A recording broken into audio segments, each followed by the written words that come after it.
तो समाजवादी पार्टी दलित vote bank को साधने के लिए बाबा साहेब की जयंती पर एक बड़ा संदेश देने की तैयारी कर रही है। तो भाजपा शहर की सत्ता के लिए सम्मेलन के रास्ते पर चल निकली है। दरअसल निकाय चुनाव की तारीखों के ऐलान से पहले ही भाजपा शहरी क्षेत्रों में मतदाता सम्मेलन के जरिए माहौल बनाने में जुटी है। निकाय चुनाव में जीत के लिए भाजपा ने दिग्गज नेताओं को जमीन पर उतार दिया है।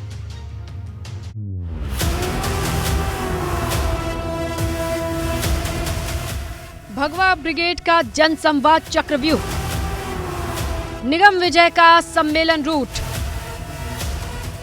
निकाय चुनाव में विपक्ष को हर एक मोर्चे पर मात देने के लक्ष्य के साथ भाजपा शहर शहर सम्मेलन की राह पर बढ़ निकली है। दरअसल निकाय चुनाव में पार्टी के पक्ष में माहौल को बनाने के लिए भाजपा हर एक नगर निगम में मतदाता सम्मेलन कर रही है, जिसके लिए भाजपा ने दिग्गजों को मैदान में उतार दिया है। इसी कड़ी में कानपुर में ब्रजेश पाठक ने मतदाता सम्मेलन को संबोधित किया, तो आगरा में मंत्री धनवीर प्रजापति और पूर्व राज्यसभा सांसद राम नारायण साहू ने मतदाता सम्मेलन के जरिए जनता से संवाद स्थापित किया। मतदाता सम्मेलन के जरिए भाजपा के दिग्गज नेता जनता के सामने सरकार की उपलब्धियां रख रहे हैं, योजनाओं की जानकारी दे रहे हैं, साथ ही कार्यकर्ताओं में नया जोश भर रहे हैं।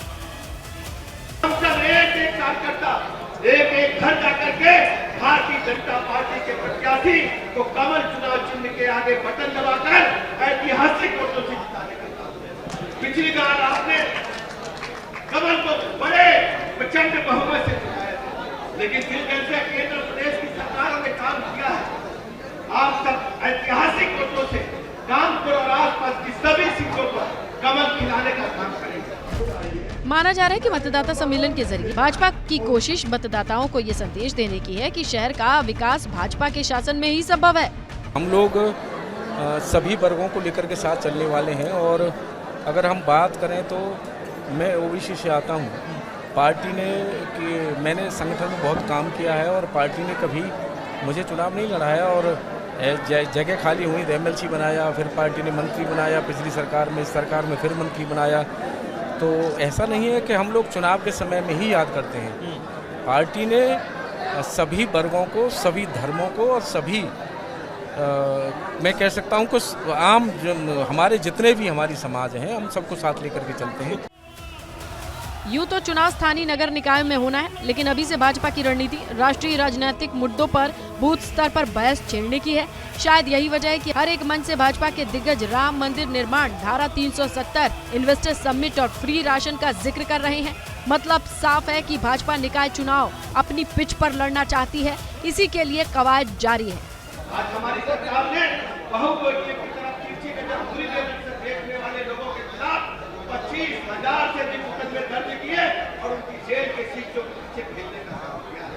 आज प्रदेश में कानून का राज है, किसी की हिम्मत नहीं है किसी के प्लाट दुकान पर कब्जा करे और हमारे व्यवसायियों की तरफ बुरी नजर से देख पाए। आज मैं कह सकता हूं कि सुप्रीम कोर्ट में तेजी से पैरवी करके माननीय प्रधानमंत्री नरेंद्र मोदी जी की अगुवाई में आज भव्य मंदिर रामलला का अयोध्या में बनकर तैयार होने का। भाजपा की कोशिश यहीं तक सीमित नहीं है। भाजपा अनुसूचित जनजाति, अनुसूचित जाति को साधने की हर मुमकिन कोशिश में है। इसी कड़ी में ललितपुर में अनुसूचित जनजाति युवा सम्मेलन का आयोजन किया गया, जिसके मंच से उप मुख्यमंत्री ब्रजेश पाठक ने पूर्ववर्ती सपा सरकार पर चुभने वाला हमला बोला। गुंडे माफिया बदमाश खाली प्लाट मकान दुकान अगर कहीं चौराहे पर पड़ा है तो सपा के लोग कब्जा करने का काम करते थे, और उनका नारा रहता था कि समाजवादी पार्टी का नारा है खाली प्लाट हमारा। ये गुंडे माफिया जो आज अपने प्राणों की भीख मांग रहे हैं, चाहे मुख्तार अंसारी हो चाहे अतीक हो, आज पहली बार आपने देखा होगा जो माफिया AK-47 बंदूकें लेकर दंगे कराते थे, आज व्हील चेयर पर नजर आ रहे हैं। उनके मन में मतलब भाजपा की रणनीति हर एक मोर्चे पर घेराबंदी करने की है। Bureau report, ABP Ganga.